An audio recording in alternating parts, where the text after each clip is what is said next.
In the world of Monster Hunter, you have slappers and you have clappers. Akantor is definitely a clapper. Now, if you want to know the difference between what a slapper and a clapper is, stay tuned to my live streams where we go over things like this all the time. But regardless, this is a regular smuggler video. So for those of you guys who actually really are interested in wanting to know, pay heed to the video as we learn more about Akantor, i.e. Auntie. I call it Auntie because Akantor and then Conlos, Auntie, Uncle, they both have an A and a U. They're similar, I mean, whatever. Regardless, moving on.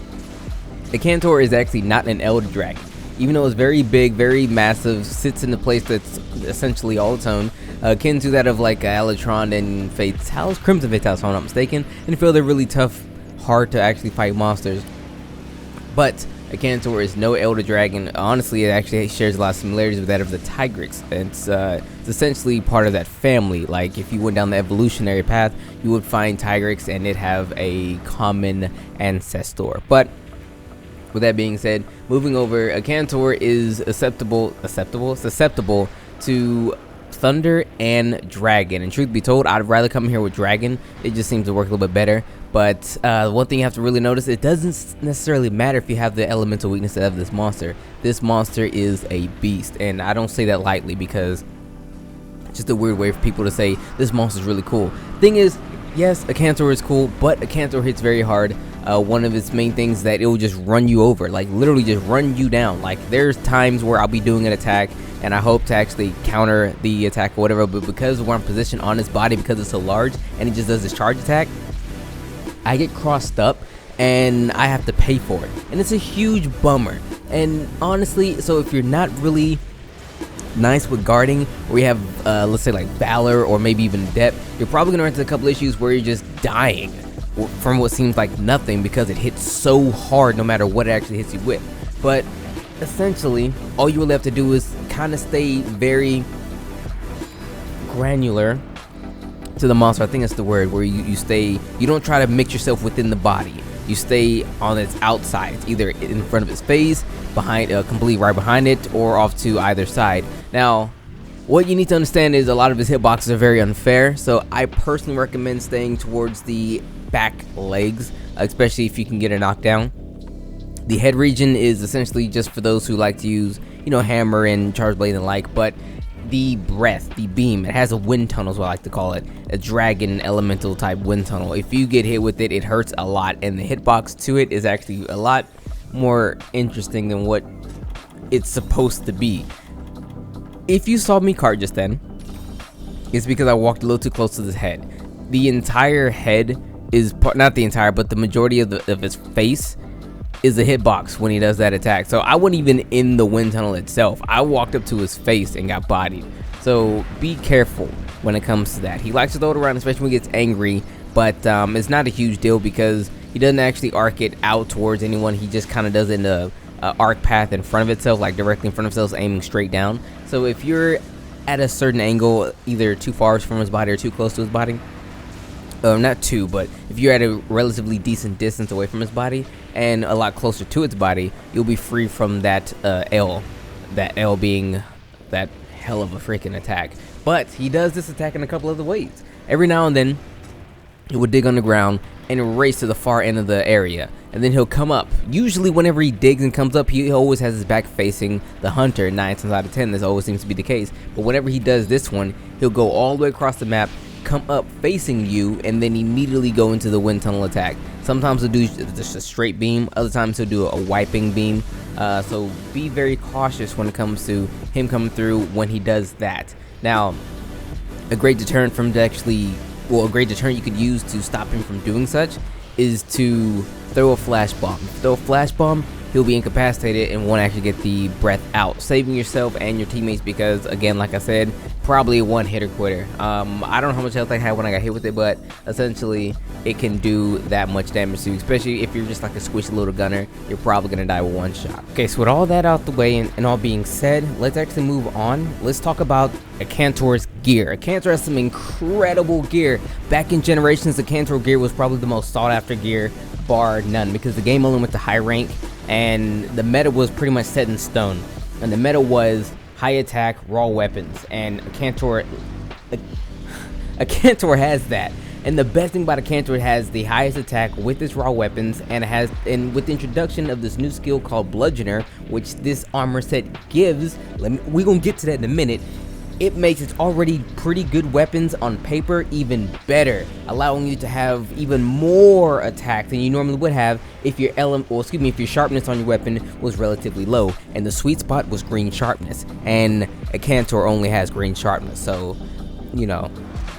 Do the math yourself. Akantor gear was godlike. But moving on, let's talk about the armor though. We did talk about briefly Bludgeoner, but the Akantor gear in high rank gives you Bludgeoner, i.e. blunt, high grade earplugs, and Mind's Eye.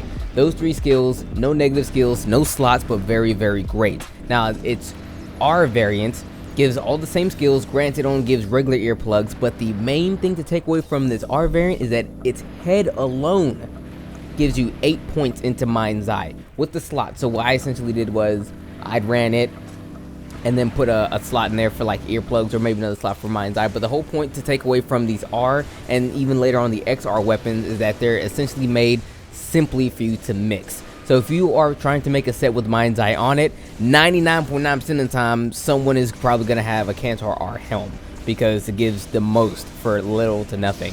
Now, moving over to the G rank side, we're looking at blunt, high grade earplugs, Mind's Eye, and hot blooded, which is all well and good because, well, honestly, Akantor, the armor itself is already very good. They added hot blooded because I can kind of see where they get the hot blooded thing from. It kind of sits in this volcano kind of area, whatever. Hot blooded, if you don't know what it does, if you're in a hot area, you will get an attack bonus. If you take a hot drink, you get a defense bonus. So it's essentially attack small and defense small if used properly. I like to use the skills a lot. I use it a lot with my Akantor set, and I even backdoor and use it again with my Zamshiro set. So pretty solid skill, not the greatest, but I mean, it is what it is. Essentially, the thing to take away from the G rank variant of the Akantor armor is that it has a couple of slots, whereas the high rank version did not have any slots. This one I think has about 3 or 4 slots, so you can kind of do a little something with there.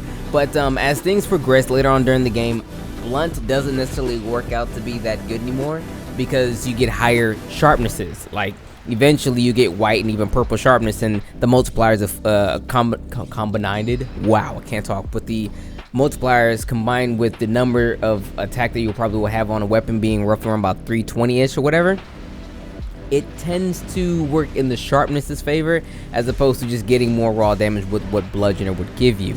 Now, moving over to the XR, you get blunt, high grade earplugs, and Mind's Eye. The thing to take away from these is that you get an exceptional amount of these skills. So if I'm not mistaken, blunt, there's 14 points in the blunt with this armor, 17 points into high grade earplugs, and I think 12 with Mind's Eye or something like that. It's pretty ridiculous. So again, it's for the mixing and the matching. Honestly, in my opinion, very good armor set to actually have. If you're not really trying to go about with a whole bunch of flashy stuff and you want armor set to get the job done, Akantor could very well work in your favor, especially if you're still about those blunt weapons, especially if you have that 380 great sword. You know the one I'm talking about. So to recap, let's break it down like this. Akantor is a monster who's not quite an Elder Dragon, but hits just as hard as one, and a lot of people, myself included, would still much rather just be an Elder Dragon and just call it a day. I mean, why not? Like, all you have to do is just say it is, and it is, and I mean, like, look at it. But anyway, it hits very, very hard. It likes to really throw its weight around, so if you accidentally get ran over and die, hey, join the club. Alright, now outside of that, it has this wind tunnel attack, his giant beam that you should totally watch out for, because it's essentially a one-shot slapper. He does dig a lot, but the way to actually follow him is to watch where he goes. He goes very quickly, but watch the path. He doesn't go far. You can see where he comes up, because there's always lava spewing when he's about to resurface. Outside of that, mount him, okay? Mount him. If you have a couple insect glaive users, do that. If you're a gunner, I'd say gunners would be great, because the body is so big that you almost cannot ever miss the thing, and all your big dumb attacks, like, I don't know, let's say clusters, would hit every time, because every cluster would hit because the body is so large, that kind of a thing. Now, outside of that, his gear, his armor is actually very, very solid. I would recommend it, especially if you're only high rank or you're coming into it. I would run that for high rank, and even take that and run your way into G rank with it. And then if you really like it, you can probably make it in G rank as well. Remember, if you're about making those mixed Bludgeoner sets or even earplug sets, its armor pieces when it comes to the R and the XR variant are very, very good in that particular regard. Now, his weapons are high attack, some of the highest attack in the game, actually the highest attack in the game with good affinity. Now, one great sword I need to actually mention to you guys that his great sword has 370 attack with 45 positive affinity. Granted, it only goes green. It can go blue with sharpness +2, but only for a tiny bit. So you'd have to have sharpness +2 and razor sharp to actually really take effect of it. But for the most part, it has very high attack, very high affinity. This goes for all its weapons across the board. Its weapons are literally perfect for blunt sets. That's why wearing a Akantor gear, well, a Akantor armor, and using a Akantor weapon works so well, because it works with itself so damn good. Now, if you're not about that, if you just want to rock his weapons, I totally understand. I actually used his weapons and ran it with my, I think it's called Elder Frost. Yes, my Elder Frost Gamma set, because it had blunt, but also had like attack up large or something like that. But remember, its weapons very good for blunt sets. Incredibly good for blunt sets. His armor is very good to be a blunt armor set, but its shortcoming is the fact that it's essentially a one-trick pony. Earplugs and weapon attack, that's all you really get out of it. You're made for blunt and you can block roars. You have no roar resistances to anything, so it's kind of a thing where I would use it only to mix as opposed to wear the full set by itself. Regardless, you can still do it if you please. Now remember, if you're going to fight him, damage his head, his neck, and his stomach. Those are his weak spots, the soft spots, if you will. Bring you some dragon or some thunder, and honestly, bring some friends. This thing is a very tough monster to fight by yourself. I myself included have only fought him by myself twice, and I'm in no rush to do this again. And granted, this is all in 4 Ultimate if I'm not mistaken, so take that for what you will. But anyway, guys, it's been your boy Dak908, aka the Dig Dug himself. Thank you guys so much for watching. I know this was a video too far in between from the last video, and I know this video is not in the same exact vein we did the Rajang video. The Rajang video was a testing bed, and since everyone really liked that style, what we're going to do is, once we finish up the regular monsters, i.e. Akantor, Uconlos, all the Elder Dragons, and then when we get to the Deviants, every single Deviant video, I'm just gonna redo the Deviant videos. All the Deviant videos that was already there before, like the ones I made in Generations, I'm going to remaster those, but only talk about the G-Rank side of those things. I'm not going to talk about all the high rank madness, because those are 10 steps in between. So I'll remake those videos, remaster them if you will, but I'll speak about the G-Rank changes that they actually came with in there. And those videos will be in this new format that you guys really like, that I was very happy to actually come up with, and it took a lot of effort to actually really nail down.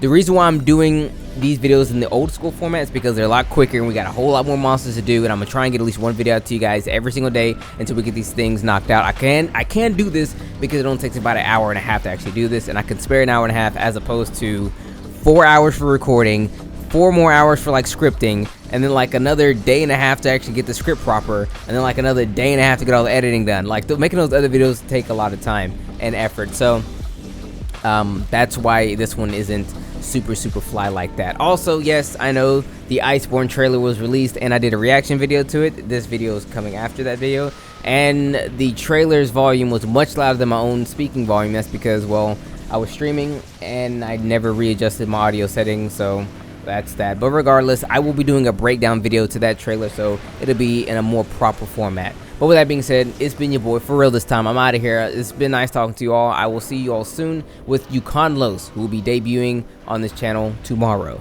Take it easy.